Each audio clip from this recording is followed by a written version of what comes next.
Eu mando para vocês depois, né? Para quem não veio, boa noite então. Hoje é dia 18 de novembro, né? Essa aqui é a nossa quarta aula aqui do curso de pós-graduação em agroecologia. Então, hoje nós vamos falar um pouquinho sobre recuperação de mata ciliar, tá?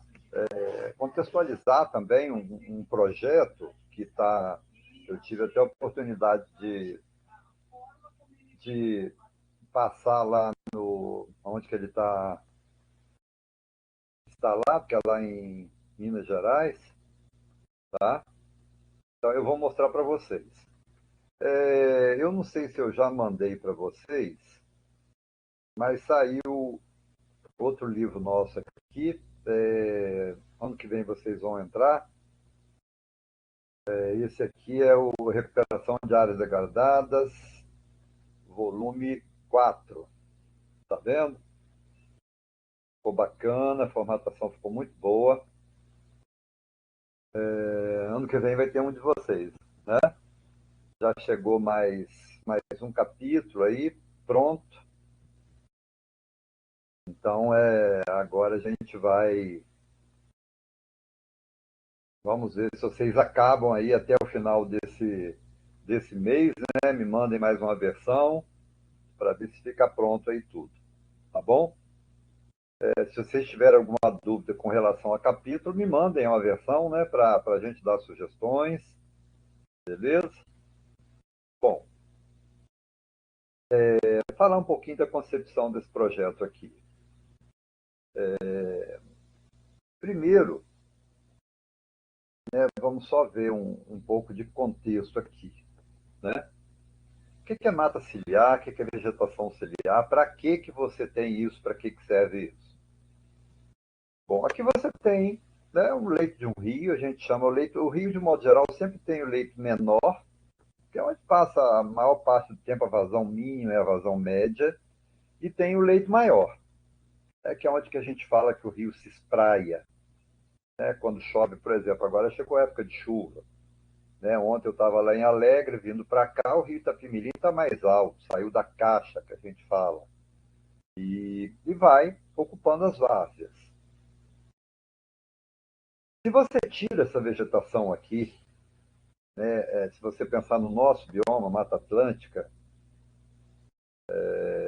o nosso caso aqui, a gente tem mata ciliar. Tem lugar que não tem mata, tem vegetação ciliar.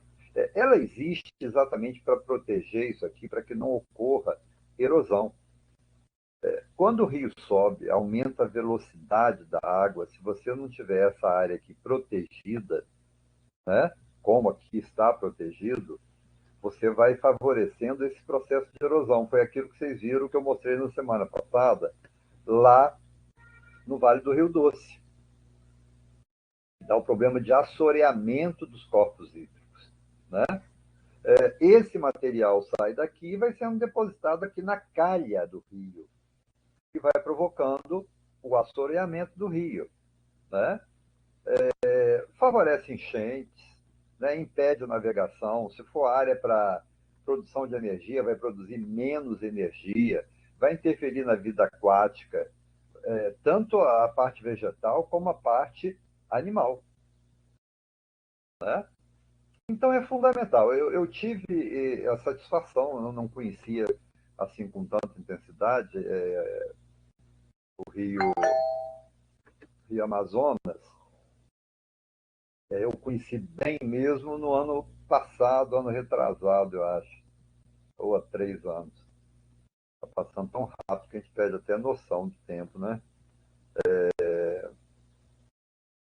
E eu estava um dia navegando lá num barco bacana. Boa noite, Pamela. No Rio Negro, e estava chovendo muito, muito mesmo, aquela chuva que dá na Amazônia, assim. Lá as chuvas são curtas, né? Não são chuvas assim de dia inteiro, não. Às vezes a chuva demora 10 minutos, uma chuva às vezes de 10, 15, 20 milímetros, mas 10 minutos. E eu estava observando a margem do rio, nas margens, o barco andando, a gente observando a margem. A água que estava entrando do escoamento superficial era clara.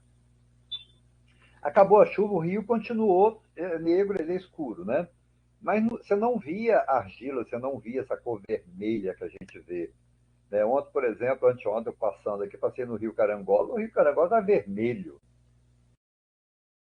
O que é esse vermelho? É o material que desceu. É o material que desceu por erosão, vem para cá. Né? Então, até por lei, isso aqui é uma área de preservação permanente, né? Que varia aí de 15 até 500 metros, dependendo de uma série, dependendo da largura do rio, né? E com o novo Código Florestal, teve algumas alterações, né? Dentro de cidade é permitido às vezes 15 metros, né? É permitido que o município crie algumas alternativas, pode ter compensação. Boa noite, Beatriz. Então, isso aí varia um pouquinho. Mas, então, vocês entendam bem. A mata ciliar, ela é uma área de preservação permanente exatamente para isso aqui. Para proteger as margens do rio, para que não ocorra erosão posterior a assoreamento e cause impactos na vida aquática. Bom, por lei você é obrigado a recuperar. Em São Paulo, por exemplo, a Selma que está lá em Piracicaba, eu tenho um amigo que chama Luiz Antônio, eu encontrei com ele lá em Viçosa agora, ele trabalha lá na pesquisador de cana, já foi diretor, presidente, não sei como é que fala, pesquisador lá há mais de 30 anos. E a gente estava conversando exatamente sobre isso, né? É,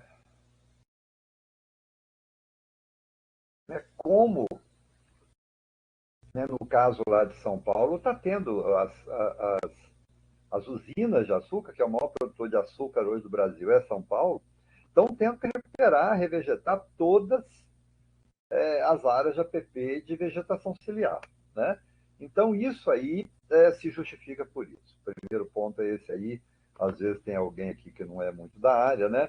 Bom, eu vou focar essa área aqui, que é um projeto que eu considero assim de sucesso, um pequeno projeto, né?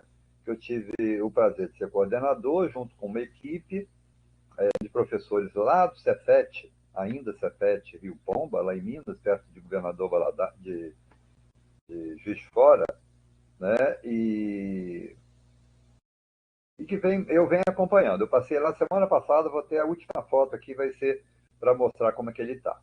Então ele era isso aqui, gente. Aqui é a nossa divisa, depois na última foto eu vou mostrar também. Aqui já é do Instituto. Depois, atrás dessa árvore aqui já é pasto, já é de um vizinho, uma pessoa, né, um produtor rural comum.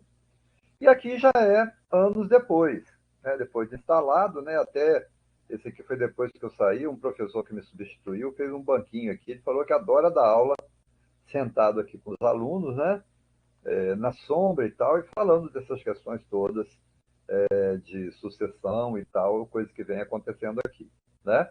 Então, vou passar para vocês aqui alguma coisa, depois se alguém quiser, me peça que eu mando esses slides todos aqui, eu posto lá, né? Para que vocês falem, né? Bom, então aqui tem aqueles conceitos que a gente já discutiu: restauração, recuperação e reabilitação de áreas degradadas. Restauração a gente comentou que é voltar à condição natural. Isso acontece de modo geral quando grandes monumentos, né, beleza cênica, então é patrimônio da humanidade, esse tipo de coisa. Em área rural você não tem essa preocupação, de modo geral. Você quer recuperar ou reabilitar, ou seja, você quer dar àquela área uma condição boa, né, que ela possa se restabelecer, garantindo a autossustentabilidade desse ambiente e que desenvolva economicamente, socialmente e ambientalmente. De fato, é isso que você quer que aconteça. Né? Então, quando você vai recuperar ou reabilitar, é isso que de fato você quer que aconteça. Agora, o que a gente vem comentando, né, que é tão difícil de se fazer isso, de se atingir isso? É que para que aconteça de forma assim bastante favorável, você tem que fazer todos esses aspectos, considerar tudo isso aqui. considerar todos os componentes, né, fator biótico e abiótico, serviços e funções, papéis hidrológicos, estéticos, e considerar aspecto ambiental, social, cultural, econômico e legal. Por exemplo, vocês viram na eleição agora que a maioria dos produtores rurais se incompatibilizaram com o PT. Acabaram apoiando o governo Bolsonaro. Por que isso aí? Vocês já pararam para pensar por que isso aí? Né? Se no governo Lula a taxa de juros era menor, uma série de fatores outros eram muito melhores. Por que isso aí? Teve dois motivos principais. A associação com o MST e a flexibilização da questão ambiental. Você fala assim, será que é isso mesmo? Porque o produtor, principalmente o pequeno produtor, ele usa muito as faixas dele de encosta e principalmente as margens de rio para o gado, principalmente produtor de leite. É onde o solo é mais fértil, onde o lençol freático é mais alto e é mais produtivo. Como aumentou o rigor, eles ficaram chateados, né? Como se a culpa fosse do governo. Não é culpa do governo isso aí. A culpa é dos governos que não fiscalizaram e permitiram. Bom, então aí tem para vocês a explicação técnica. Por que, que você tem que ter área de app nesses locais. Tá? Bom, aqui a gente mostrou no começo das aulas, né, quais são os fatores que vêm auxiliando no procedimento de recuperação ambiental. Mostramos essa tabela que você pode fazer, né, um diagnóstico do local que você vai fazer. Né? Os procedimentos são esses aqui. A gente já mostrou em outras aulas também isso aqui, na primeira e na segunda aula. Bom, então aqui a gente tem um rio. Né? Aqui a gente tem uma bacia hidrográfica. Né? Aqui a gente tem subbacias. Né? Se você quer recuperar, aqui, por exemplo, não tem vegetação ciliar, você teria que recuperar. Né? A foz, ou barra, é onde um rio encontra com o outro, ou onde o rio chega no mar. Sempre é chamado foz ou barra. Aqui você tem o leito da margem esquerda, aqui você tem o leito da margem direita. Meandro são as curvas do rio. Quando você fala que um rio é muito meândrico, é porque ele tem muita curva. Né? Isso é bom, às vezes, que você faz com que a velocidade seja menor, melhora a qualidade da água, por exemplo, que a água vai se movimentando, vai se oxigenando, vai melhorando. Então, aqui você tem um afluente de margem esquerda, por exemplo, aqui você tem um afluente de margem esquerda, e lá em cima nascente. Pode ter várias outras nascentes, é lógico, ao longo aqui do rio. Né? Cada um local desse aqui é uma microbacia. Você quer fazer um mega projeto de recuperação, o que está sendo feito no Rio Doce, que a gente mostrou na aula passada. Se tiver 1000 bacias, microbacias, você tem que recuperar as 1000 microbacias. É lógico, você vai começar da pior, da mais importante, da que tem nascente, daquela que reabastece um local importante, e vai procurando outras. Né? Faz tratamento de esgoto em área urbana, aquela coisa toda. Né? Então, de um modo geral, para você recuperar uma dada bacia, né, você tem que seguir essas orientações. Né? Você vai recuperando isso aqui, recupera a nascente, proteção, a gente vai ver na aula de semana. Semana que vem, a gente vai ver o caso de recuperação de nascente, o que tem que fazer. Hoje vai ser o caso aqui de vegetação auxiliar. Né? Bom, primeiro ponto que você tem que fazer é o diagnóstico ambiental. Ontem eu dei aula para a turma de mestrado lá em Alegre, a gente estava comentando até o espaço de diagnóstico ambiental. Eu mandei esse roteiro para vocês, daqueles primeiros documentos, estão postados lá na plataforma Moodle, né? Vejam lá bem, é muito importante, né? O que você tem que fazer para fazer o diagnóstico ambiental. Aí depois você vai fazer o roteiro do projeto de recuperação, né? Depois que você fez isso, você vai levar para o escritório, juntar a equipe para fazer o planejamento das coisas e fazer o roteiro. O que você vai fazer? Por onde vai começar? Quais são os passos que você vai seguir? Né? Quando começa, quando vai ser o meio, quando vai ser o fim? Ah, você vai plantar as espécies. Quais espécies você vai plantar? Você vai produzir a muda, você vai comprar a muda, você vai comprar muda pequena, muda média, muda grande. Onde que você vai? Ah, tem muita espécie invasora, gramínea. O que você vai fazer? É muito difícil você recuperar quando tem muita espécie invasora, gramínea braquiária, por exemplo, né? Feito tudo isso aqui, que é um processo demorado às vezes, né, lá no final você vai usar indicadores de avaliação e monitoramento de restauração e recuperação desse local. Né? Então aqui a gente tem a área que a gente vai apresentar hoje, uma área relativamente pequena, em torno de 2 hectares e pouco. Né? Aqui essa cerca onde começa o nosso instituto. Tá? Aqui já é de um produtor rural, aqui começa a nossa área. Essa área aqui é uma área que vinha sendo utilizada para a agricultura há mais de 30 anos.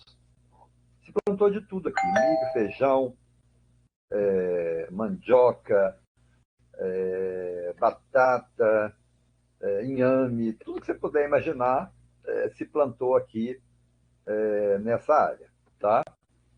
E 2 funcionários de lá, eles estavam perto de aposentar. Aí me pediram se eu podia orientar um projeto aí para fazer a recuperação disso aqui. Uma coisa que ficasse assim para a posteridade, né? Aquele negócio assim de um dia você levar um neto no lugar e falar assim, ó, isso aqui foi seu avô que fez. Então essa foi a ideia deles e a gente fez. Né? Começamos a fazer um projeto e depois a gente fez um projeto maior, foi financiado pelo CNPq, a gente acabou envolvendo aluno, teve bolsista, ficou uma coisa mais complexa do que seria inicialmente. Bom, essa turma que vocês estão vendo aqui é a turma da agroecologia. A gente tem um curso superior lá de agroecologia no Cefet, foi o primeiro curso do Brasil. Foi lá que o Jaime formou, Selma. A turma dele era a posterior a essa aqui. Na verdade, a anterior a essa. Essa aqui foi a terceira, do Jaime foi a segunda. Bom, a gente aqui estava fazendo diagnóstico. Eu ia com os meninos para lá e ficava conversando com eles. Gente, o que vocês acham de fazer isso aqui? O que vocês acham de fazer isso ali? Não sei o que e tal. Essa que é aquela área, tá? Essa aqui, ó. A gente está aqui, esse capim aqui que está na frente da gente, tá? Esse aqui. Aqui já cresceu o capim. Aquela cultura já foi colhida e já cresceu o capim. Você vê como é difícil o controle, né? Aqui é a estrada e do lado de cá é o rio. Daqui a pouquinho vocês vão ver. Tá? Chama Córrego Tijuco. Bom, e aqui a gente está fazendo, então, o quê? O diagnóstico ambiental. O trabalho desses meninos, né, era eles anotarem, tá? Primeiro nesse aqui, naquele outro mais simples, e depois ordenar aqui para fazer o rascunho de um projeto. Né? Qual o problema? Tal, tal, tal. Teve gente lá que conseguiu listar 40 problemas. Que é o problema atual, é o diagnóstico. O prognóstico é como você quer que fique. O objetivo, para que você quer que esse problema seja resolvido, fique dessa forma? Para quê? E quando você vai resolver, né? Vai ser no curto prazo, no médio prazo, no longo prazo, no curto, no médio ou no longo? Isso aqui é para você estruturar o projeto. Né? Então, o primeiro passo que eles fizeram foi isso aqui. Né? Essa área aqui, tá vendo? É a área antes do processo de recuperação. Né? Aqui tem uma estação de compostagem lá do Instituto. Tá? Então, aqui você tem a área que a gente recuperou, dá 2,2 hectares. Aqui é o Córrego Tijuco, ó. Tá vendo? Totalmente aqui, ó, sem vegetação. Né? Aqui hoje, gente, depois vocês vão ver, guardem bem essa memória aqui, que era uma pastagem degradada, ela estava num processo inicial de recuperação, que virou a reserva legal nossa. Daqui a pouco vocês vão ver a foto disso aqui. A última foto que eu vou mostrar vai ser isso aqui, tá? Reparem bem essa área aqui para vocês verem a magia que a natureza faz. Então, a gente ia recuperar essa área aqui, tá? Foi onde foi desenvolvido o nosso projeto. Isso aqui já estava adiantado, já era a fase de planejamento. Então, nós fomos lá, nessas visitas todas, caracterizamos o local. O que é caracterizar o local? Onde fica localizado, Cefete está localizado no município de Rio Pomba, coisa e tal, tal, tal. A área em estudo possui o solo tal, é vegetação de Mata Atlântica, já se utilizou para cultura tal, tal, tal, tal, foi adubada, não foi, foi isso, foi aquilo, fica do lado do córrego tal. Isso é a caracterização do local. Tá? Você está descrevendo orientada tal, coordenada tal, aquela coisa georreferenciamento. Você coloca esses dados todos. Né? Vocês já fizeram o projeto, vocês sabem que num projeto tem que ter esses dados todos. Né? Então, feito esses dados todos, você começa para o planejamento da recuperação. E você vai pegar naquela tabelinha que você fez ali do diagnóstico. Ah, tem que fazer isso, isso, isso, isso, isso, 30 itens. Por onde você vai começar? Tem que ter um começo. E no caso de mudas, por exemplo, você não vai precisar da muda num primeiro momento. Mas se você for comprar, você tem que comprar antes. Não? Você não chega num viveiro amanhã e fala assim, eu quero 1000 mudas. E se não tiver 1000 mudas? Como é que você faz? Né? Então é preciso que essa programação seja muito bem feita para que não chegue na última hora e você fique no prejuízo. Clarice, boa noite, não tinha chegado. Pamela, acho que só vocês que chegaram depois, eu não tinha cumprimentado ainda. Né? Então, né, você vai fazer esse planejamento. Vai usar adubo, fosfato, esterco, composto. O que você vai usar? Tem que comprar. Vai colocar calcário? Tem que comprar. Vai ficar estocado aonde? Vai ficar guardado aonde? É muito longe, é uma área tal. Tudo tem que estar no planejamento dos procedimentos de recuperação. A administração do material é isso aí que eu já falei. Imagine bem que você vai fazer um projeto para um pequeno produtor que vai gastar aí 50 mil reais. Gente, 50 mil reais, quem trabalha aí com pequeno produtor, sabe que é muito dinheiro. Muito dinheiro. E num projeto de recuperação, você não precisa comprar tudo de uma vez. Né? Não precisa comprar tudo de uma vez. Então, você vai fazer um planejamento que, de tal forma, vamos supor que você vai executar esse projeto em 2 anos. Vai gastar 50 mil em 2 anos.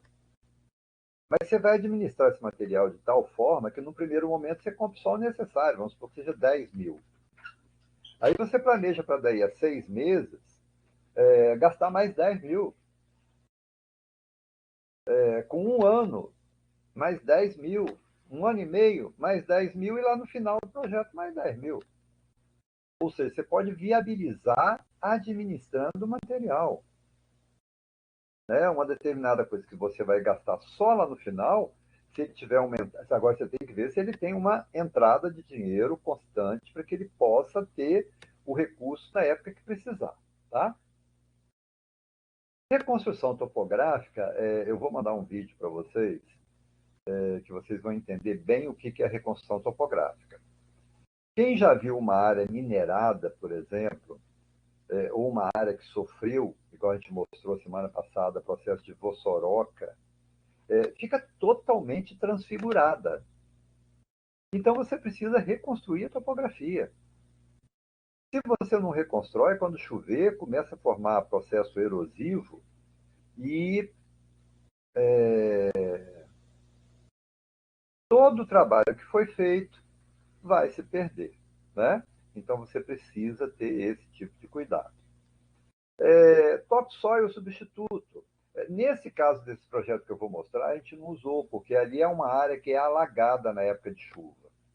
Então, o solo ali é relativamente bom. Agora, se o solo for um solo muito ruim, uma área de pastagem que está sendo degradada há muito tempo, aí sim você precisa, tá? Você precisa usar um solo substituto, né? Pode ser composto, pode ser esterco de boi, de galinha, qualquer um, mas tem que utilizar. Manipulação e correção do solo de superfície é fundamental, principalmente para aquilo que você vai fazer. Nesse caso aqui, a gente não precisou fazer, porque o solo, aquilo que eu falei, é um solo que tinha um tanto de matéria orgânica relativamente bom, e a gente ia usar para a formação de um APP, estabelecimento de árvores. A gente não ia usar isso aí comercialmente nem para cultivo. Revegetação foi o que a gente fez, o plantio de árvores. Irrigação, nesse caso aqui, não precisou, porque é uma área que o lençol freático é alto e a gente escolheu a época de chuva para fazer o plantio. Monitoramento e manutenção, gente, no nosso caso, é um projeto que começou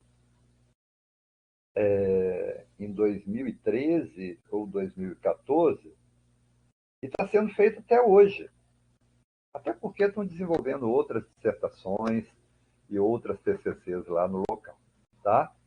Bom, aqui está outra turma, essa turma aqui é de meninos do técnico em floresta.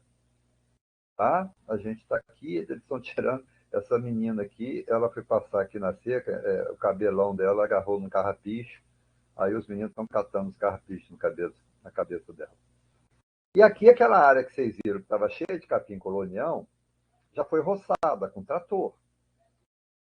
Tá? Roçadeira de trator para poder começar a planejar.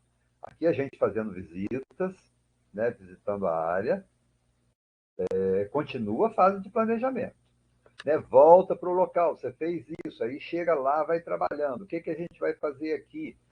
Nessa parte, pensando, da sugestão, leva para aula. Feito isso tudo, aí a gente desenvolveu finalmente o projeto. Tá? Esses colegas aqui são do campus, né? A Jennifer foi a primeira bolsista que teve, Flávia, André, Batista e Tadeu, colegas lá. Esse projeto aqui, eu era coordenador do curso, 2014, tá? E foi aprovado pelo CNPq, recebemos bolsa, aquela coisa toda, e aí começou, então, isso aqui que a gente fez, a gente utilizou para a gente fazer esse projeto, né? O projeto se chamou Recuperação e Adequação Ambiental de APP com espécies arbóreas nativas em uma microbacia hidrográfica do Córrego Tijuco do Instituto Federal Sudeste de Minas, Rio Pomba. Tá? Nome grande, né? De um modo geral, esse projeto tem uns nomes tão grandes. Bom, então a abordagem para a caracterização da área degradada, né, eu suponho que vocês já tenham lido aquele material que eu mandei. O primeiro ponto é você definir o que você quer daquela área que você vai recuperar. Né? A gente a recuperou ali para uma APP, virar uma área de preservação permanente. Mas e se fosse para agricultura, seria a mesma coisa? Provavelmente não. Aí, se você fosse fazer aquilo ali para loteamento, para construir prédios, seria totalmente diferente, tá? Então, o primeiro passo, você é contratado por uma empresa, por um produtor rural, para recuperar uma dada área. A primeira coisa que você vai falar com ele é saber dele o que ele quer fazer ali, né? Então, essa fase inicial, quando você faz a caracterização do local, e começa a elaborar o projeto, vai permitir o conhecimento da amplitude do problema que você vai ter pela frente. E definir quais são as estratégias de recuperação que você vai utilizar. Né? A partir desse momento, feito o diagnóstico, conversar com o proprietário, né? Olha a gente aqui o projeto já estava aprovado. Aquela turma que a gente já tinha ido lá, a gente continuou indo. Gente, a gente falou que ia fazer isso aqui, as parcelas. Aonde que a gente vai colocar parcelas? Porque teve várias parcelas. Eu comentei com vocês que tem dois tipos de abordagem. Tem a abordagem restritiva ou segmentada, que é aquela que você tem o maior rigor. Você faz análise de solo, análise de água, análise de ar. Imagine se fosse um local contaminado por petróleo. Obrigatoriamente você tem que fazer isso aqui. Não tem como não fazer. Agora, nessa área nossa aqui, foi uma abordagem não segmentada, porque a gente ia ali fazer uma área de app. Eu sabia o histórico da área todinha. O Tadeu e o Chico do Outro participaram, né, que foi quem pediu, deu a ideia, falou que queria fazer esse projeto, pediu para a gente organizar. Eles me contaram o histórico todo da área. Entendeu? Então não precisava fazer isso aqui profundamente. Ainda mais que será uma área de preservação permanente. Se fosse uma área para voltar a ser agrícola, seria bom fazer pelo menos uma análise de solo, né? Para ver como é que estava o pH, nível de matéria orgânica, metal pesado. Será que tem algum metal pesado? Que é uma área que é utilizada há mais de 30 anos para agricultura, né? Então, nesse caso, a gente usou aqui. E depois disso aí, a gente vai construir cenários, né? Uma alternativa é a abordagem utilitária. Utilitária vem da palavra utilidade, né? Que avalia se a capacidade do solo perturbado, caso corretamente utilizado, poderá sustentar a capacidade de uso pretendido. Ou seja, a gente olhou aquela área ali, eu, os alunos, eu, os professores, colegas. Será que se a gente fizer isso desse jeito, nessa condição que a gente está fazendo o planejamento, será que vai ser autossustentável esse local? É exatamente isso que se propõe na construção de cenários. E estamos nós aqui conversando, né? Exatamente essas questões, né? Tem 3 cenários. Cenário pré-degradação, que é uma abordagem ampla, você vai ver o histórico da área. O que aconteceu nessa área aqui antes? Por exemplo, ali era Mata Atlântica. Foi derrubada a Mata Atlântica, tem lugar que foi feito, implantado café, depois virou pasto, virou isso, virou aquilo, virou abandonado, depois fez isso de novo, tal. Isso é o histórico da área. Você está fazendo o quê? O cenário pré-degradação, para você conhecer o que foi feito ali. Cenário atual é o diagnóstico, aquilo que você está vendo. Você vai levantar, tá lá. Bom, tá assim. Isso aí você está presenciando. Você vai tirar foto, você vai registrar. É isso aí e pronto. É o que você está vendo. É naquele momento. É o momento atual. E tem o cenário pós-degradação, que é o prognóstico. Aí você vai definir o plano de recuperação de área degradada, que nada mais é, nesse caso aqui, foi aquele projeto que a gente fez. Ah, o histórico era esse, o que a gente tem agora é isso. O que a gente tem agora é isso aqui que vocês estão vendo. Esse é o cenário atual. E o que você quer que fique? A gente quer que tenha depois uma área reflorestada, com espécies nativas. Aí a gente fez o plano de recuperação de área degradada, que nada mais é do que aquele projeto que a gente fez, né? Então a gente fez análises, ponderações, várias propostas, né? Surgiram, elaboramos o projeto e alimentaram o diagnóstico para que pudesse atingir a finalidade, né? Informações levantadas, elas podem ser classificadas em 4 categorias, que já é um nível de detalhamento maior, tá? Principalmente, gente, se você for fazer, eu tenho uma orientada minha, a Loru, ela trabalha hoje para o SESI, SESC, o Senai, eu sempre faço uma confusão danada, e está morando lá em Venda Nova. Aí aquela Mata Atlântica, tem uma ONG que chama SOS Mata Atlântica, né? Ela desenvolveu um projeto que ela empresta informações para você fazer o diagnóstico e ajuda você a resolver os problemas de um município inteiro. Você tem que formar uma equipe multidisciplinar e vai organizar. Lá em Venda Nova eles organizaram, juntou em Capé, Secretaria de Meio Ambiente, Secretaria de Ação Social, Cultura, ela, por exemplo, que está fazendo mestrado, o IFES, né, campus lá de Venda Nova e tal, e estão fazendo isso. Depois eles ajudam aí recuperando, faz um projeto aí, tipo, curto, médio, longo prazo, né? Então você tem histórico da área, mapas, jornais, revistas, fotografias e tal, né? Tudo isso aqui. Uso corrente, foi aquilo que ele fez. O que ele está fazendo lá agora? Topografia ou arquitetura. Ah, o local é muito acidentado. Não, o local é plano. Ah, tem uma declividade tal, dá para fazer assim, assim. Não, vai precisar de trator. Tudo isso é pensado aqui. E o status biogeoquímico. Mapas de solo, da geologia. Será que o solo daqui, a geologia daqui, você tem um solo, por exemplo, muito arenoso, muito friável? Será que a gente vai poder fazer uma barraginha, por exemplo, fazer alguma coisa assim, fazer terraço? Será que isso aí não vai provocar erosão futura? Né? Vulnerabilidade de água subterrânea. Ali, por exemplo, não tem problema que a gente plantou árvore. Mas as águas subterrâneas ali, o lençol freático é muito alto. Se você fosse usar para agricultura, poderia dar problema. Né? Então, tudo isso aqui tem que ser visto.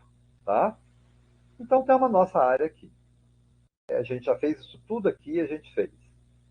Relatamos, está no projeto, depois os meninos fizeram como conteúdo da disciplina e, né, levantamento feito, área delimitada, cálculo, por exemplo, da onde seria, né, aqui é Rio Pomba, né, o município, aqui é o instituto, né, foi sendo construído um detalhamento, tá vendo? Aqui é a usina, né? A usina aqui, essa aqui é a nossa área, né? E aqui o córrego, né? Você vê que ele está quase todo sem proteção, né? Aqui é aquela cerca que eu te mostrei, tá vendo? Aqui é o passo do vizinho, né? Aqui é a nossa área, tá? Então, essa é a área que seria trabalhada. A imagem de satélite, serviço de informações geográficas, é uma coisa relativamente nova, que ajuda demais os procedimentos de recuperação de área degradada. Né? Porque você, com uma figura dessa aqui, olha, você consegue visualizar uma série de coisas. Né? Muita coisa você consegue ver. Tá, gente? Olhem bem essa área aqui que não tinha quase nada, daqui a pouco vocês vão ver como que ela está agora. Tá? Foi um outro projeto nosso também, que envolveu essa área aqui. Né? Então você vai visualizar, né, você vai sistematizar todas essas informações que você colheu, sempre lembrando que tem que ser uma equipe multidisciplinar, a não ser que seja um projetinho muito pequeno. Por exemplo, você já aprendeu a mexer com isso, você já aprendeu a mexer com recuperação de nascentes. É uma propriedade pequena, é uma nascente, é 1, 2 hectares de mata ciliar. É lógico que você não vai chamar o pessoal da USP inteiro para fazer um projeto de recuperação de uma nascente. Né? Mas a bacia do Rio Doce, que eu mostrei para vocês, tem mais de 1.000 profissionais trabalhando lá. A área enorme, são milhares de hectares. Né? Então, depois que você fez tudo isso aqui, você tem o cenário atual. Né? Então, ambos, o cenário pré-degradação, que você pegou aquele histórico, o que era? Mata Atlântica, era isso, era aquilo. Com o cenário atual, você vai poder definir qual que é o cenário pós-graduação que você vai querer. O que de fato você quer fazer naquela área? Por onde você vai começar? Quais espécies você vai plantar? Entendeu? Aí sim você vai poder fazer uma coisa que você vai ter uma garantia. Aí você vem para essas fases aqui. Né? Você já está na fase de planejamento, já passou para isso aqui. Você vai começar a administrar isso aqui. Se precisar fazer isso aqui para começar, você já vai ter que fazer. Se precisar disso aqui, você tem que comprar, tem que colocar no planejamento. Isso aqui tem que ser feito antes, obviamente, para que você comece isso aqui. O nosso objetivo era esse. Só que para a gente chegar nisso aqui, a gente passou por todas essas etapas aqui. Você vê que nós começamos a mexer com isso aqui em julho. A gente foi fazer o plantio em outubro, novembro. Nós ficamos esses meses todos fazendo isso aqui, tá? Fazendo exatamente o planejamento. Aí saiu o projeto, foi aprovado, né? E está aqui agora a condição de campo. Esse aqui é o Tadeu, que é técnico de lá e foi um dos idealizadores do programa, né?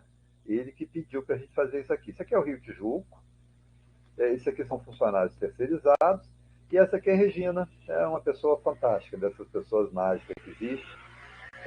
Ela é economista doméstica, é funcionária lá do Instituto, né? Ela que trabalha lá com a parte de de compostagem e eventos, né? Coordenador de eventos, tem um bom gosto danado, faz um monte de coisa. É tudo que você chama para ajudar, ela ajuda. Então, tá aqui a gente usou composto e calcário, tá? Foi só isso que a gente usou. E aqui estão as mudas já sendo plantadas, tá? Esses aqui já são bolsistas, tá? Já fazendo o manejo. Gente, vejam como é difícil. Olha a quantidade de mato que nasceu, né? Olha aqui como que está quase limpo, né? Chovendo umas 2, 3 semanas depois, para vocês verem o quanto que é difícil. Bom, aqui está na fase de plantio. Como era pesquisa, gente, então você tem delineamento, né? Cada espécie tem que ser colocada, porque tem repetição, para você analisar crescimento, comparar uma parcela com outra. Eram 4 tipos de tratamentos, com 4 repetições e com 30 plantas em cada um. Né? Então você vê o tanto, né? 4 vezes 4, 16. 16 vezes 30, foram 2.000 e poucas árvores que foram plantadas, que tinha que ser medida, mensurada, tudo, mês a mês, que foi feito isso pelos bolsistas. Então aqui a gente está fazendo os tratamentos, continua avaliando isso tudo aqui, né? Aqui já estabelecido. Vocês lembram aquela foto que eu mostrei para vocês lá de 4 anos atrás, como é que ela estava pequena, como que ela está fechando aquela mata, que virou a nossa área de reserva legal lá do Instituto? Vocês vão ver como é que ela está agora. E aqui é as que a gente plantou, tá, gente? Isso aqui já foi 2015, tá? Janeiro de 2015. Tá? Daqui a pouco vocês vão ver também como que elas estão agora. Eu tirei foto essa semana, na verdade semana passada, sexta-feira. Tá? Então aqui já estabelecido. Continuamos fazendo aqui, vamos fazer isso. Como era um projeto, né, o CNPq cobra isso, nós colocamos como objetivo específico vários. Um deles é trabalhar com educação ambiental. Essa é a Flavinha, tá? É a que estava lá comigo, bióloga, ela ficou lá depois no meu lugar, coordenando o projeto. Depois que eu saí, eu vim para Alegre, né? E aqui é um grupo de estudantes americanos que foram visitar lá um projeto que os Estados Unidos fez, 100 mil unidos pelas Américas, né? Os Estados Unidos mandou 100 mil estudantes de graduação visitar os países aqui da América. E a gente recebia grupos a cada 3 meses, grupos de 20 estudantes. Por exemplo, a gente tem muita mata aqui no Brasil. Eu lembro que as meninas aqui, pelo menos uma, ela ficou amiga minha de Facebook, até hoje a gente continua conversando de vez em quando. Eles ficaram encantados, eles nunca imaginaram que existia uma mata tão densa quanto essa aqui. Os Estados Unidos tem muito poucas espécies, né, gente? Muito poucas. A diversidade do Brasil é única, né? Você tem aí Costa Rica, Indonésia, meia dúzia de países que tem diversidade igual ao Brasil, mas o Brasil é o campeão, né, de todos. Bom, então esse aqui é um outro objetivo, né? A gente tem que registrar isso aí para mandar na hora de prestação de conta depois para o CNPq. Aqui a gente dando palestra, tá vendo? Dia de campo, sim, não, com os alunos lá. Aqui tinha alguns alunos da agroecologia e aqui algumas das meninas lá dos Estados Unidos também participando daqui, mostrando árvores e tal, né? Mostrando, por exemplo, que uma árvore dessa aqui, daqui a 10 anos vai ser essa. Né? Então, outro objetivo sendo cumprido. Né? Voltamos para isso aqui, analisando, né? Até chegar num ponto, né? Isso aqui é o outro projeto que eu vou mostrar semana que vem. Tá? Bom, pessoal, vocês estão ouvindo bem?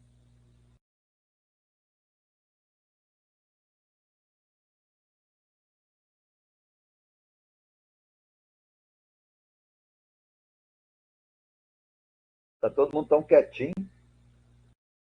Beleza. Falou, Leonardo, Selma, Cid, tá bom então. Bom, vou passar aqui para a segunda parte. Então, para a gente ver um pouquinho mais de detalhes disso aqui, né? Então, está o projeto em andamento, né? Aqui é uma breve repetição, mas como a gente vai trabalhar isso aqui tudo hoje, que de um modo geral eu trabalho essa aula ali, eu gasto 2 horas nela. Como aqui a gente só vai ter hoje, né?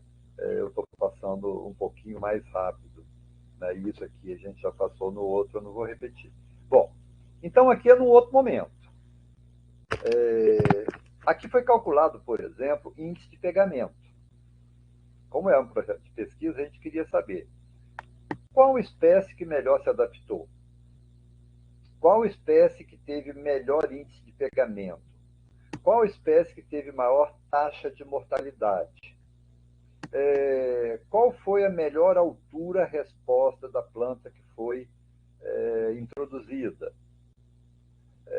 qual que suportou encharcamento, qual que suportou terreno mais seco. Ou seja, tudo isso aí fazia parte do projeto. Para que você quer saber isso aí? Ora, um produtor chega lá e fala, eu quero recuperar a minha vegetação ciliar. Qual árvore que eu vou plantar? Você vai falar o quê? Aqui a gente pode falar. Tem várias espécies que deram certíssimo aqui. Tem outras que não. Tá? Em Baúba, por exemplo, que é uma pioneira, teve 100% de pegamento. Não nesse projeto, teve um outro que a gente plantou jabuticaba, jabuticabeira. Teve praticamente 100% de mortalidade, por outras questões, a muda muito pequena, o crescimento dela é lento, é uma série de fatores. Né? Então, tudo isso aí vai gerar informação que você vai poder passar para produtores rurais. Né? Aqui o trator levando as mudas, né, para a gente fazer a distribuição. Voltamos analisando aquele processo todo e aqui manutenção. Esse aqui é o João Paulo. Foram 4 tratamentos. Um testemunha, que você não fazia nada. Outro esse aqui, roçada com máquina. Outro a gente usou capina e o outro a gente usou lona preta, fazendo aquele malte cobrindo o solo. Daqui a pouco vocês vão ver. Tá? Para a gente ver qual que teria melhor resultado. Aqui você vê algumas espécies que são fantásticas. A mora, por exemplo. Tá vendo? A mora já produzindo fruto. Por que é bom você ter espécies como essa aqui, pioneira, introduzir num lugar que está em processo de recuperação? Porque toda frutífera atrai muito animal. O pássaro, quando vem comer aqui, ou uma abelha que vem polinizar, alguma coisa desse tipo, mesmo outros animais maiores, né? Eles comem, se alimentam do fruto e defecam em outro lugar, levam semente, né? Fazendo a dispersão da espécie. E, ao mesmo tempo, eles defecam aqui e trazem nas fezes dele semente de um outro lugar, né, que era até um outro objetivo. Tem aluno lá que já fez, tem outros que estão fazendo agora, acompanhando a sucessão. O que está nascendo nessa área aqui, além das espécies que a gente plantou? Né? Tudo isso aí vem sendo estudado. Aqui tem coisas interessantes. Aqui é um ipé de ipê verde. Ó. Esse ipê verde, com uns 5 meses que estava plantado aqui, ele frutificou. Causou espécie. Né? Todo mundo falou assim, gente, como que um ipê pode frutificar com 6 meses de idade? O ipê é uma árvore que secundária inicial, né, ela faria isso aqui de uma forma, numa condição normal, com 6 meses, quer dizer, com 5 anos. Por que aconteceu isso aqui? Né? Olha, quebramos a cabeça para descobrir, tá, gente? Então você vê como que ajuda a pesquisa, né? A conclusão. Como no viveiro tem mudas que não são vendidas, elas vão ficando lá, talvez por ser menor, aquela coisa toda, de vez em quando eles tiram da sacola que está, tiram um pouco de terra, corta a raiz e passa para uma outra sacola.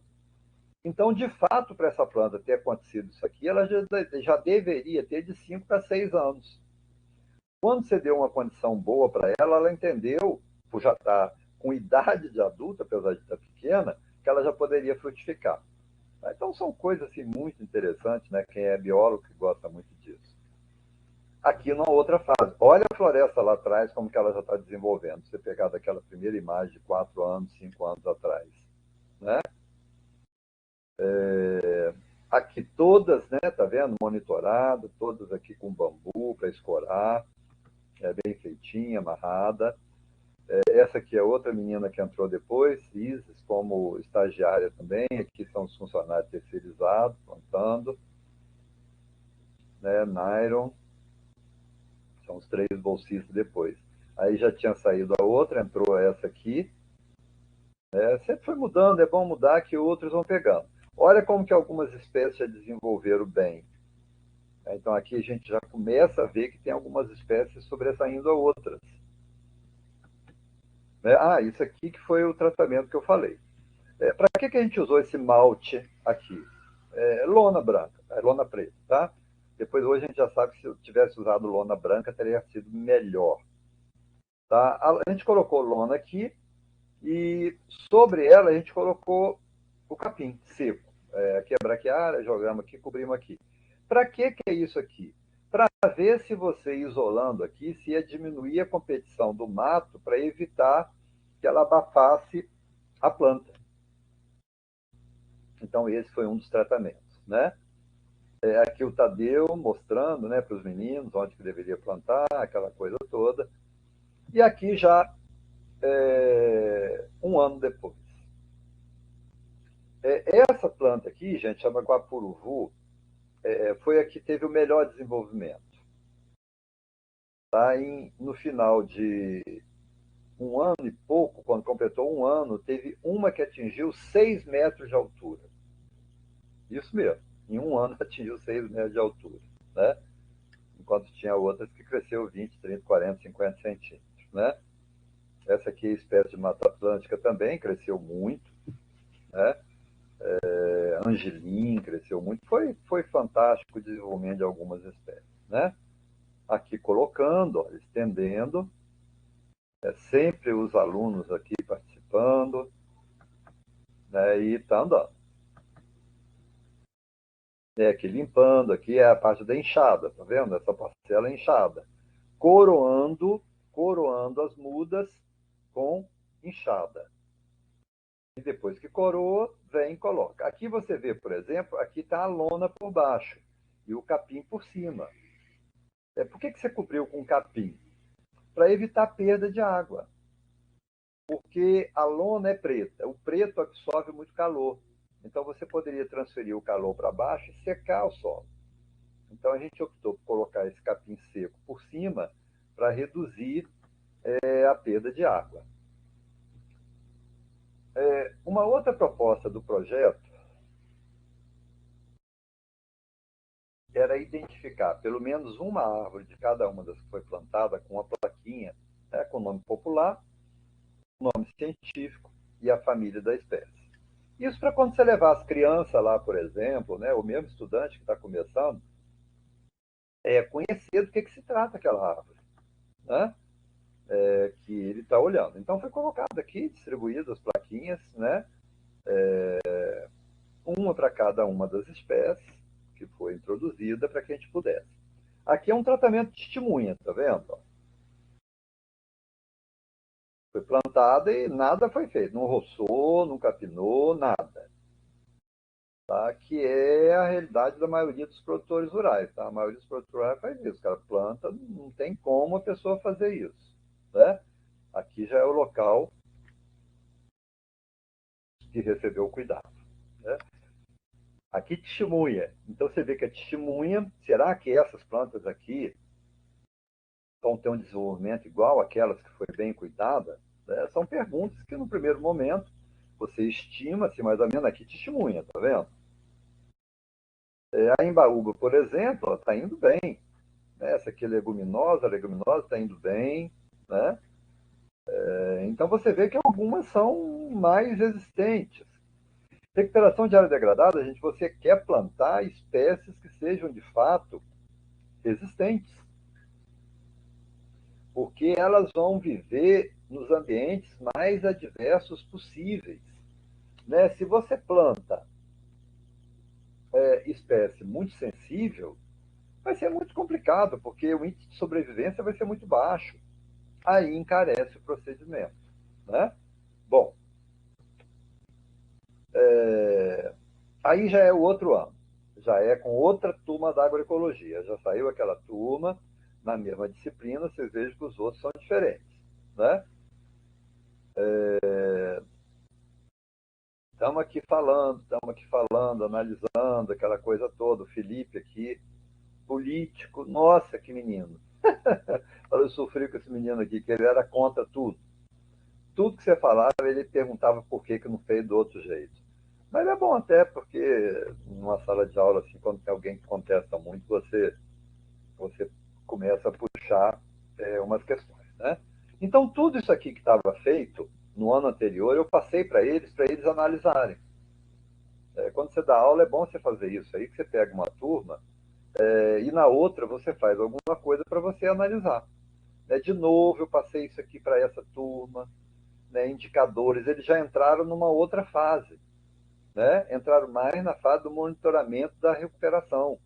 Como é que estava indo? Aqui os dois, ó, os dois que estavam sendo meus bolsistas aqui nessa fase. Você vê que aqui já está bem mais desenvolvida, né? Já está bem mais definida, que a Luísa está fazendo um levantamento.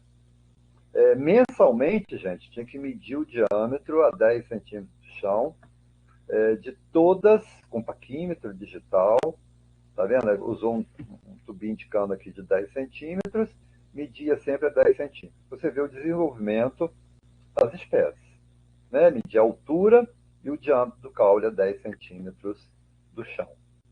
Isso fazia parte do projeto de pesquisa. Isso aqui já é numa fase mais adiantada, você vê essa espécie aqui. Essas fotos aqui são até da Luíse, ela montou isso aqui para apresentar num evento, esse evento aqui. Outro objetivo do projeto, apresentar resultados. Aqui ela escolheu duas espécies, três, ó, aroeira salsa, ipê verde e cambuci, sob diferentes sistemas de manejo, tá? Está aqui o Nairon, a Luíse e eu apresentando lá no simpósio de pesquisa do Instituto Federal, para analisar quais que tiveram o melhor desenvolvimento. Nesse caso aqui foi a aroeira salsa teve o melhor desenvolvimento. Tá? Então isso aqui é um projeto de pesquisa, tem um objetivo, tem uma finalidade. E se fosse só para o projeto, para o produtor recuperar? Aí você podia pular algumas etapas. Não precisaria apresentar, por exemplo, resumo em um simpósio. É claro que não precisaria, mas vamos mostrar aqui com detalhes. Bom, essa aqui é a última parte, que a gente vai ver como que foi o andamento. Essa primeira parte aqui eu vou passar mais rápido também, porque seria toda aquela fase inicial, fase de planejamento, de caracterização, de elaboração do projeto. Aí está aqui, ó. Já um pouquinho mais para frente. Olha a espécie que eu te falei que chegou a 6 metros e pouco de altura. Essa aqui, Guapuruvu. Na análise, não final, porque continua sendo avaliada até hoje, mas assim, ao fim de 2 anos do nosso projeto, essa espécie aqui, além de ter tido um pegamento de 100%, nenhuma morreu. Tá? É leguminosa, fixa nitrogênio, produz muita semente, produz muita flor, que atrai muita abelha, muito inseto, de modo geral. Foi a que apresentou melhor desenvolvimento. Como eu disse, em áreas que tem muito mato, gramínea, colonião, braquiárias, a espécie que se desenvolve muito rápido, a chance de sobrevivência dela é muito maior, porque as gramíneas vão aqui até 1 metro. A raiz da árvore ela se desenvolve muito rápido, então ela não compete com a raiz do capim. O grande problema é o capim deitar a planta, cobrir a planta. Esse que é o grande problema. Tá? Então, esse que é o grande problema. E aqui a gente tem ela medindo de novo no mês seguinte, todo mês, durante 2 anos foi feita essa medida aqui, né? De modo geral, ela ia medindo, o Nairon ia anotando, e mês a mês foi sendo feito esse acompanhamento aqui das espécies, né? Aí, olha essa aqui, como que está o desenvolvimento dela, né? Você vê que ela tem uma copa aberta, né? Na testemunha, você já vê que ela sofre um pouco mais. Mas teve umas que foram muito bem, né? Olhem aqui, por exemplo, né, aquela mata que vocês viram no começo, que tinha muita falha, como que ela está fechando. E aqui a nossa começa a aparecer as árvores, mesmo no meio do mato, né? Já começa a se projetar. Aqui, já um tempo depois, você vê que elas já estão bem mais altas, né? Já estão bem mais consolidadas, né? Já se pegaram e tal. Aqui a gente analisando de novo. Aqui uma outra fase do projeto, que nesse caso nosso aqui tinha que ter. Eles, como bolsistas, eles tinham que fazer um vídeo e dar uma palestra para aula de campo, né? Na verdade, para meninos de outro curso. Então, eu peguei meninos de outra turma do técnico em floresta e do curso de técnico em meio ambiente e levamos lá para a área e eles ficaram fazendo a palestra para eles, contando como que foi o projeto. Tudo isso que eu falei para vocês aqui, eles falavam lá para esses meninos aí durante meia hora, 1 hora, lá no campo. Você vê que ela está falando aqui, né? É interessante a gente ver, né? Esse menino aqui, por exemplo, já fez agronomia, já formou, a Luiz já fez mestrado, está fazendo doutorado agora, o Nairon já montou uma empresa de assistência técnica, levantamento topográfico, licenciamento ambiental, né? Muitos desses meninos aqui que estavam assistindo aqui já estão tudo formados hoje ou então estão fazendo curso em outros lugares, né? É muito bacana você ver a vida andando. Essa fruta aqui é araçá do mato. Você vê aqui, no primeiro ano ela já produziu.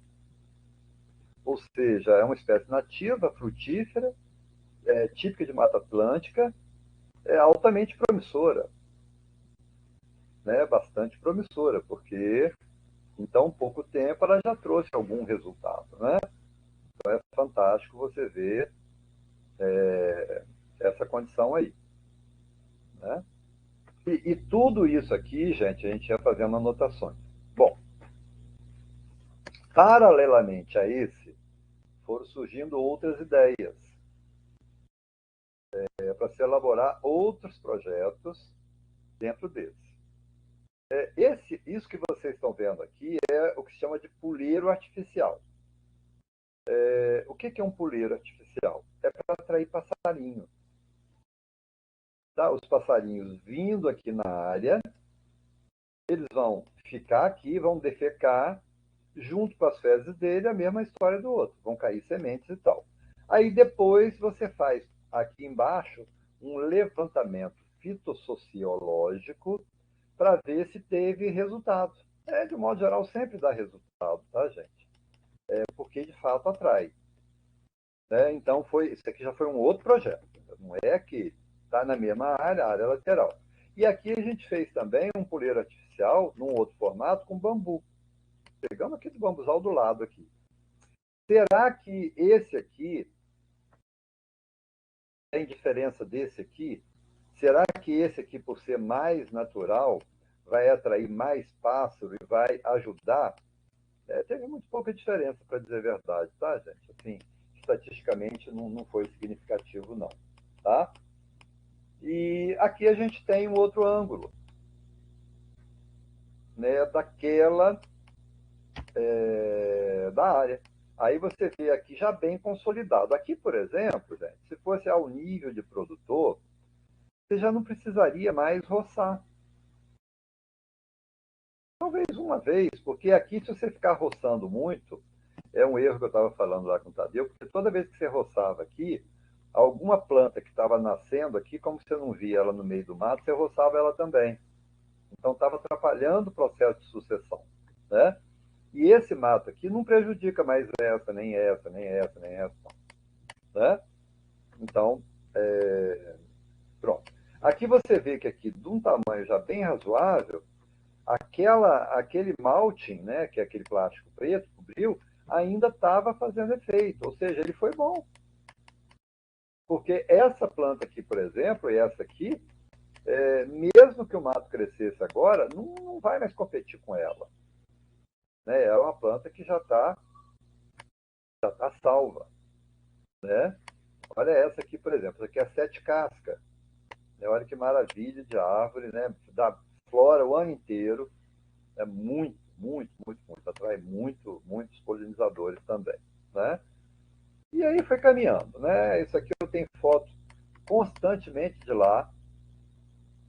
Constantemente. Toda semana, né, aula prática, com vários cursos, ia lá e acompanhando. Aqui você vê, nessa fase, ela já começa a adquirir uma cara de mata.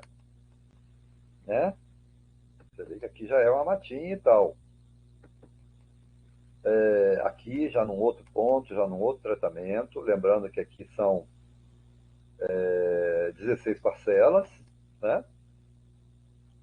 Cada parcela é repetição de 4 tratamentos. Né? Aqui uma outra. Aí por aí afora. Aqui, por exemplo, é testemunha. Tá vendo como que a testemunha sempre desenvolve menos? Porque ela compete muito com o mato. Foi uma conclusão que a gente tirou. É complicado você deixar só testemunha, porque vai ser muito mais lento o processo de recuperação. É muito mais lento. Bom, aqui foi passando, aqui já é 2017, aqui já tinha 3 anos. Ó. Olha só como que estava já bem desenvolvida. Lá no fundo, ó, você vê que ela já mistura com algumas árvores das que tinham lá. Essa árvore aqui já tinha lá. Essa aqui era uma árvore isolada. E essa aqui também. Né? Aqui já é fora da área, uma tirinha que tem aqui, que liga lá da compostagem, vai até na beira. Né? Então você vê que ela já começa a se encorpar. A outra turma vinha, tinha novo levantamento para fazer. Né? Isso aqui é a tarefa que eu passava. Aqui no tratamento, continuou fazendo. Aqui você vê as plantas aqui com excelente desenvolvimento. Ó. Essa aqui, por exemplo, não precisaria nem roçar mais. É uma planta que já está viva. E aqui foi o tratamento, a parcela que melhor se desenvolveu. A parcela que melhor se desenvolveu foi a que você usou o menor espaçamento e fez roçadas mensais. Tá? Para vocês saberem, então, dos 4 tratamentos, a que teve o melhor resultado foi essa aí. Tá? Roçada mensal. Porque é óbvio, não teve competição com o mato. Não tendo competição com o mato, o que vai acontecer? Obviamente, ela vai desenvolver mais. É um local que tem muita água, o lençol freático aqui, você faz, às vezes, na época de chuva, com 40 centímetros.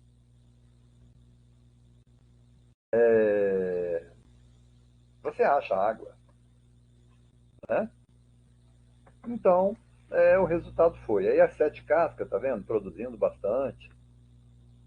Bastante semente, né? Flor.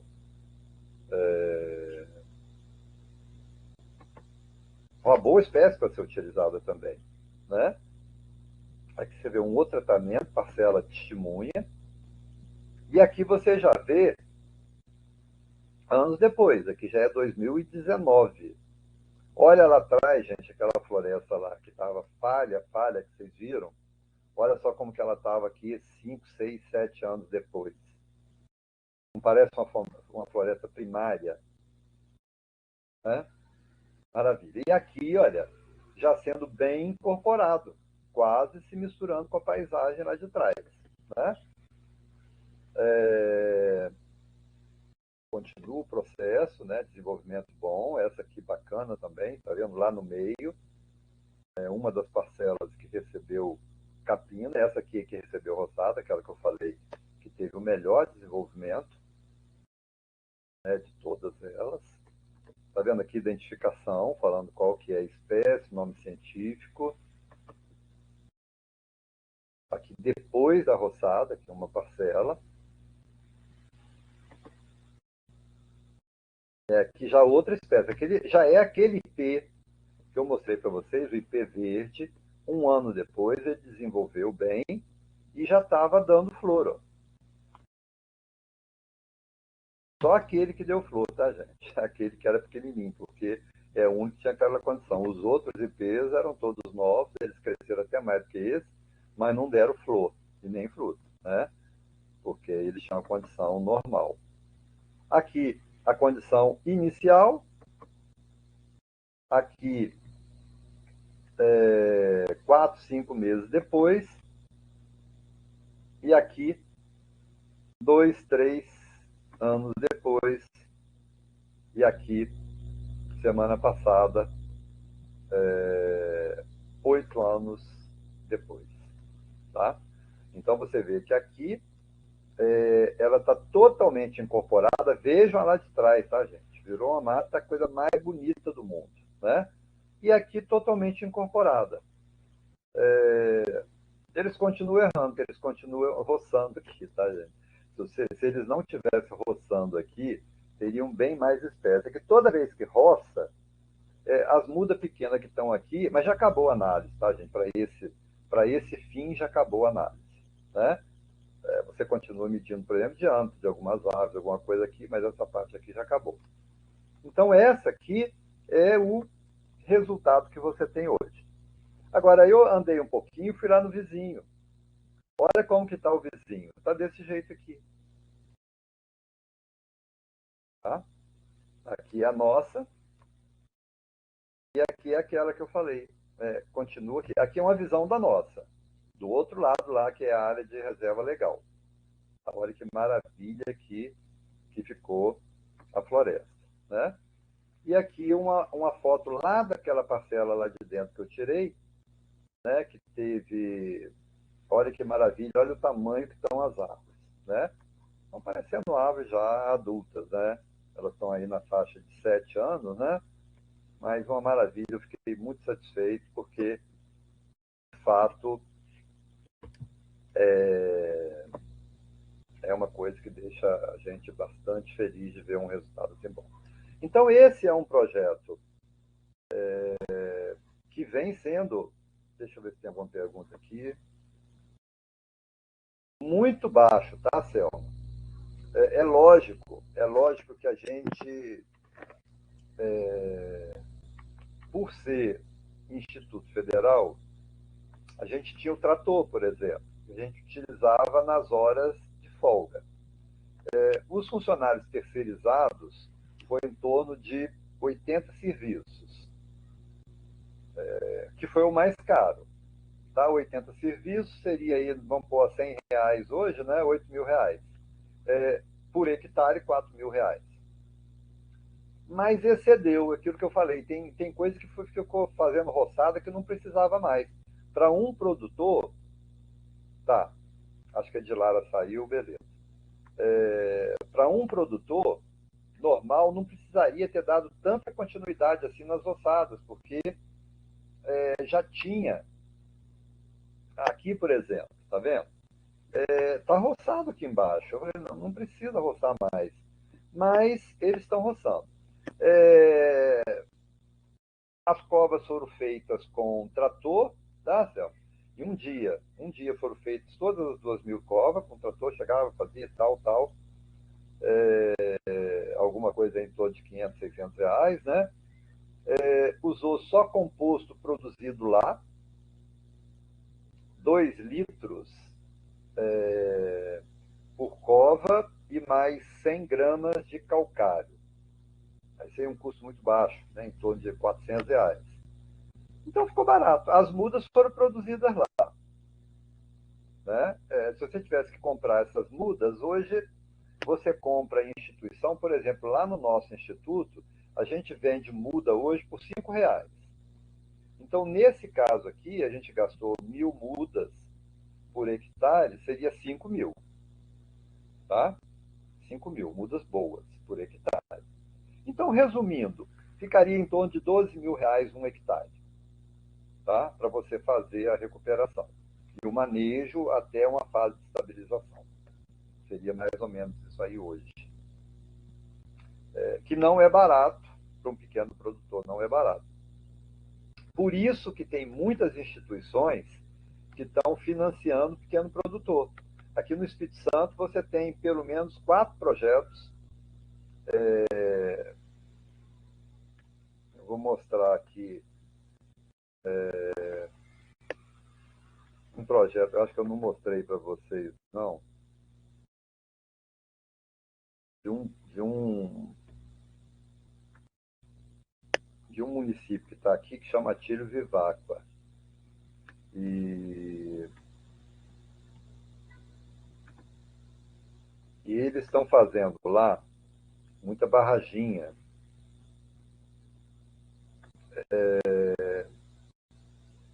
É um projeto que envolve o governo do estado, a prefeitura municipal e os produtores rurais, tá? Então, deixa eu mostrar aqui primeiro uma que no dia que a gente foi, que é interessante.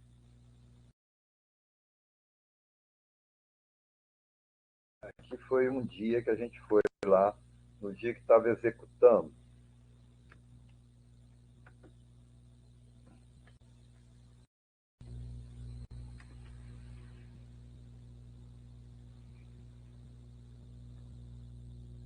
Esse município ele vive uma situação terrível, chama Tírio Viváqua. Tá vendo, gente? Muita área degradada, pastagem degradada. Então, esse aqui é o Márcio, é o secretário de Meio Ambiente de lá. Ele muito corajoso, aqueles cara arrojado, assim, pegador mesmo, e põe para valer mesmo. Aí ele desenvolveu um projeto, o projeto foi aprovado pela Câmara Municipal. O governador daqui, formado lá em Viçosa, né, lá da minha cidade até, Renato Casagrande, comprou a ideia,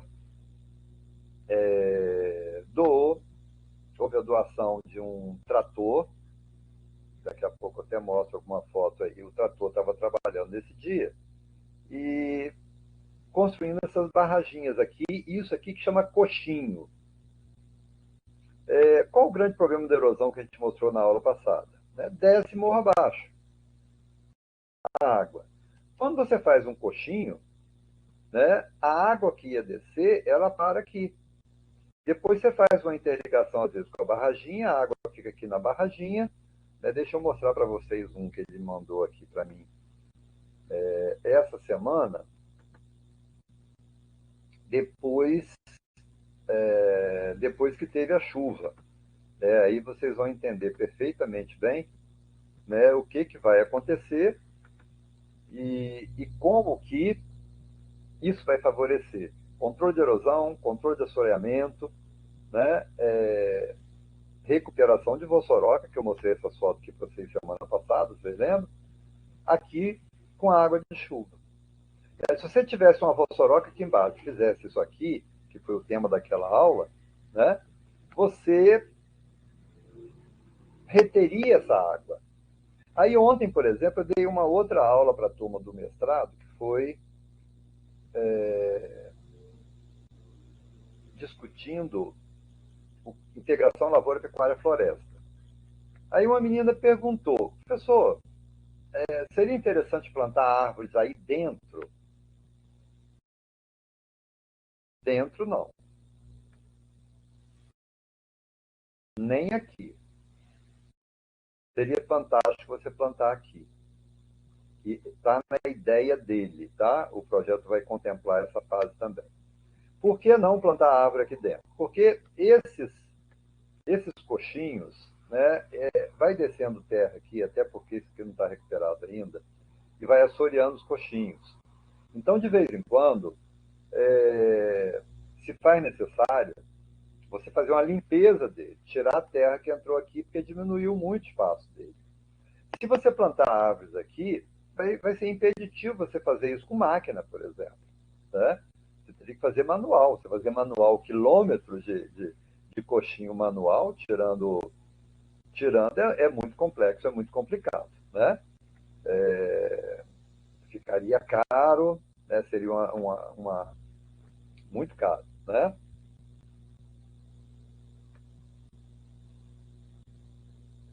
Essa nova lei tem muito questionamento, né? Mas, de certa forma, já existe municipalização de APP.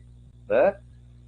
Em centros urbanos, para te dizer a verdade, Felipe, a maioria não tem como. Daqui a pouco eu vou te mostrar uma foto de uma coisa que eu tive lá lá em Rio Pomba. Né? Eu te passei lá, tirei aquelas fotos lá, depois eu passei. Né? Já existe essa flexibilidade. É porque tem lugar que não tem jeito, tem lugar que você tem prédio cercando o rio dos dois lados. Você vai fazer o quê? Mandar derrubar o prédio? Não existe, porque em função do tempo teria que indenizar. Você pode criar uma lei para áreas que não foram construídas ainda. É o que a gente fez na época que eu era do Podema lá em Rio Pomba. A gente criou pelo menos 10 metros nas áreas que não tinham construção nenhuma. Na que tinha, não tinha jeito mais. Né? Agora, isso varia, tá, Felipe, de estado para estado, até de município para município. É uma coisa que não está assim, totalmente regulamentada a nível nacional ou mesmo a nível estadual. Né? Deixa eu te mostrar, deixa eu te mostrar aqui, né, dentro disso que eu estava falando, para você ver como que é difícil, em algumas situações, você trabalhar essa questão de área urbana. A área rural já tem seus impedimentos também, mas a área urbana, em função das cidades, aumenta muito o problema. Aumenta muito o problema porque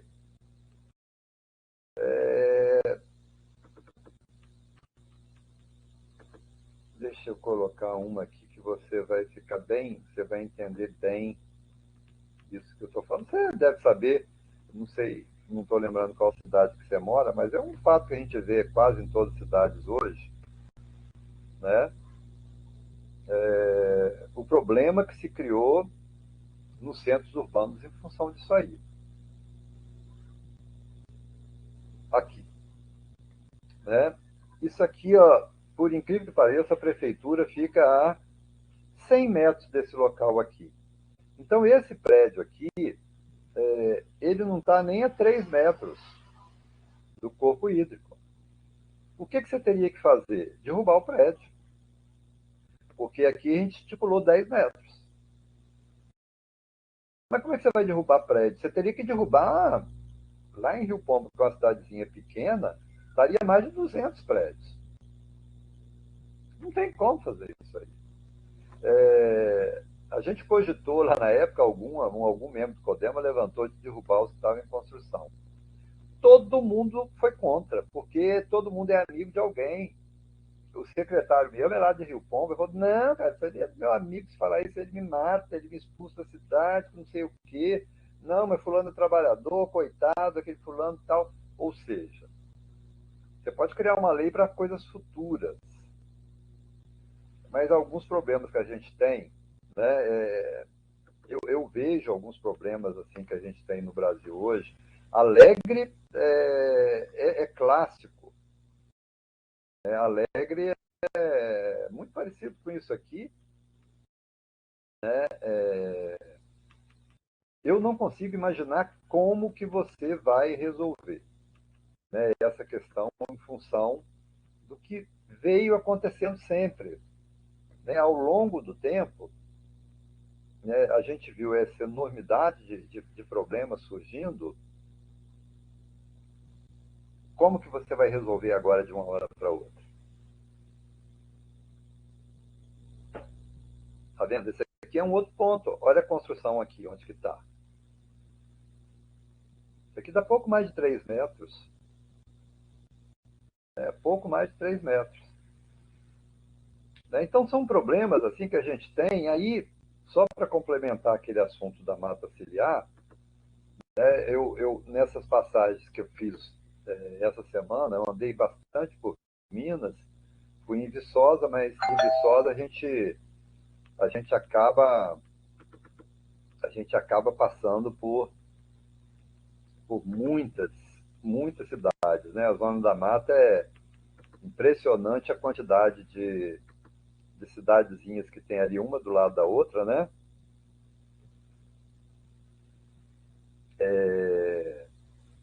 Então eu tirei bastante foto disso aqui. Ô, gente, olha o que tem de pastagem degradada. Isso aqui é ali em Piraúba, região de Ubá.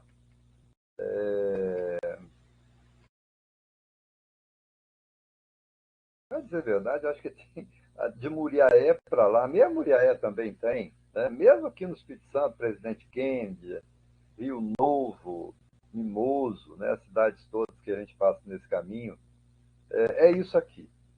Né? Aí eu falei assim, gente, eu ia dar essa aula ontem para a turma lá do mestrado, para vocês hoje, eu falei, deixa eu caprichar umas fotos aqui para não sobrar dúvida assim, para o pessoal sobre o que acontece, quais as consequências finais disso aqui. Né?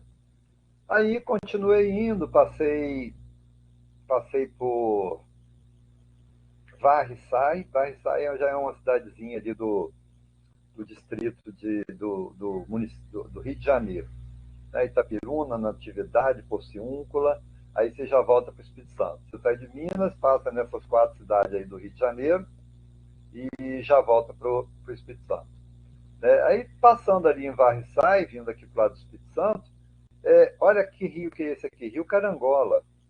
Olha a cor da água. Né? O Rio Carangola ele desce aqui, logo lá na frente ele encontra com o Rio Muriaé, né? Que dá aqueles problemas todos lá em Itapiruna. Né? Enchente, Itapiruna, o rio estava. O que é esse barro aqui que eu falei com vocês? A ausência de mata ciliar e pastagem degradada. Ou seja, o problema mais sério que a gente tem hoje é isso aqui. Para você acabar com isso aqui, recuperar a área de pastagem degradada, usar práticas de conservação do solo e proteger as margens do rio. Como? Implantando as matas ciliares. Né? Perspectiva para isso no Brasil como um todo? 200 anos. 200 anos. Né? Você tem algumas medidas animadoras, só que a gente tem um problema. Né? Enquanto você tem projetos de recuperação, você tem lá na Amazônia um processo de destruição.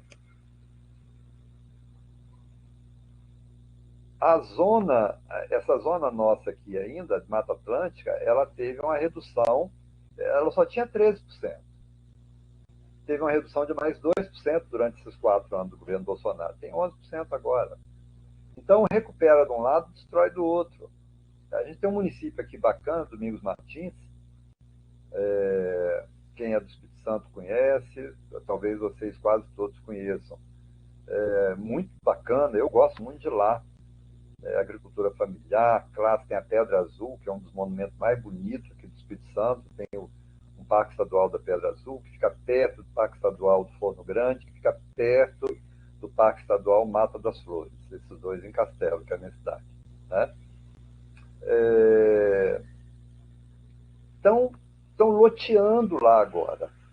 Então a pessoa compra uma área, por exemplo, de uma propriedade de 40, 50 hectares, que é quase toda em mata, e começa a lotear lá dentro, fazer chácaras, não sei o quê, mas tira de 30% a 40% da vegetação nativa e fragmenta. Porque um lugar de 40, 50 hectares contínuo é uma coisa. Você fragmentou e virou casa, você acha que animal vai circular por lá? Não. Vai embora. Vai embora. Então, isso se chama fragmentação de ambiente. Né? Então, você não vai conseguir manter a mesma população, a mesma biodiversidade que tinha anteriormente. Né? técnicas, técnicas, a gente tem, né? Hoje em dia, se existe uma coisa aqui no Brasil, né, que a gente tem que bater palma para a gente, para as universidades brasileiras, para o Centro de Pesquisa do Brasil, né, para vocês, para a gente, para nós, o tanto de pesquisa que foi desenvolvida para essa área que a gente está estudando nessa disciplina. Você teria condição de recuperar tudo. Falta organização política. Você tem alguns municípios que são exemplo, modelo.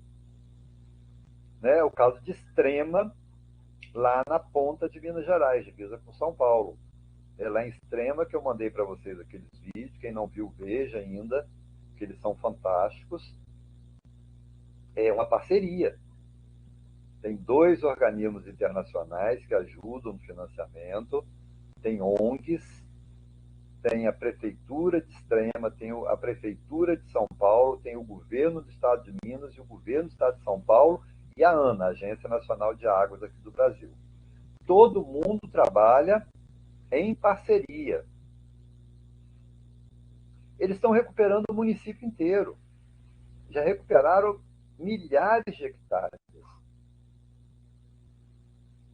Ah, vai recuperar tudo? Vai um dia, porque o município estava detonado. Detonado. Então, eles começaram da bacia, da microbacia mais importante, né, que é a que produzia mais água, contribuía com mais água lá para um curso d'água, que abacia o rio principal lá, que vai para São Paulo, e partiram para outras. Já estão trabalhando assim, em mais de 40 microbacias. É lógico, são milhares, né? Vai demorar.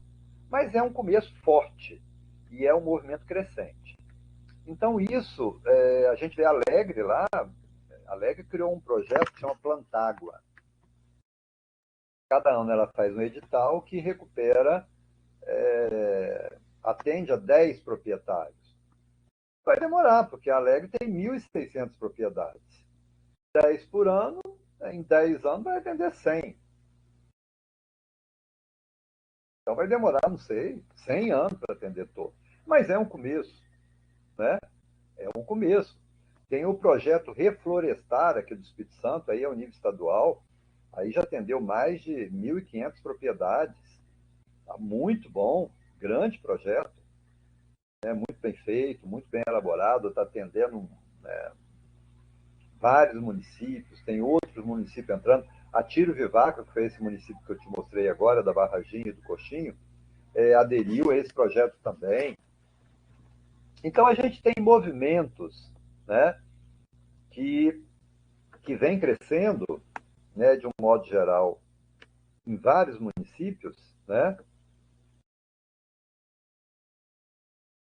Tá, então tá bom. O Sidney está pedindo para postar esse material, né? Beatriz, tá bom, você já saiu, um abraço. Boa noite aí para vocês. E finalizou mesmo, tá bom, gente? O que eu queria mostrar para vocês é isso aqui, tá? O Sidney pediu, eu vou postar lá, tá? Para que vocês possam baixar, quem quiser baixar, ver com calma. Se eu tiver mais alguma coisa interessante, ou se alguém se interessar, pode pedir por e-mail, ou pode pedir pelo meu WhatsApp, ou então fale com o Felipe, ou com a Mayra, né? Eu tenho mandado para eles, mais para o Felipe agora, que é o líder da turma, alguma coisa específica que você quer sobre um determinado assunto. Se você não tiver meu WhatsApp ou o meu e-mail, fala com o Felipe manda mensagem para mim. Aí eu encaminho para o grupo, e o Felipe encaminha para vocês. Tem muito assunto que eu tenho. Dentro de recuperação, eu tenho de tudo. É lógico, não tem de petróleo, porque foge a área, a gente não vai mexer com isso. Mas eu tenho até alguns artigos disso. Mas o foco é a área agrícola, né? Alguma coisa de área urbana também, é claro. Tá bom? Pessoal, obrigado. Então, fica já marcado para outra terça-feira, tá, gente? Que essa terça eu estava sem voz. Não está muito boa ainda não, mas já deu para falar. Aí, terça-feira que vem, a gente faz outra à noite, tá? Sobre outro assunto, a gente vai falar de nascentes, tá bom? Se vocês quiserem alguma coisa, né? Lembrem-se, tá, gente, dos capítulos que para fechar essa disciplina, para eu poder lançar a nota, abraço, Liliane, Leonardo, abraço. Só para lembrar vocês, Felipe, que você está aí ainda, tinham muitos de vocês que estavam sem orientador ainda. Eu não sei se o professor Carlos comentou com vocês, quem está sem, para escolher, porque para já dar andamento, tá bom? Isso, aquela planilha. Eu estou com 3 lá, já está certinho. Tinha uma quarta, eu não sei se ela saiu, eu não reparei, não. Né? Isso, isso. Aí para definir tudo, para já ficar encaminhando, né? Senão, se deixa para a última hora e a coisa fica mais demorada. Tá bom? Então, um abraço para vocês, boa noite, Selma, dá um abraço no Jaime aí, abraço para todo mundo. Tá? Pamela, abraço, Adriano, Eliseu, Felipe, Leonardo, Liliane, Selma e Sidney. Boa noite para vocês aí, tudo de bom.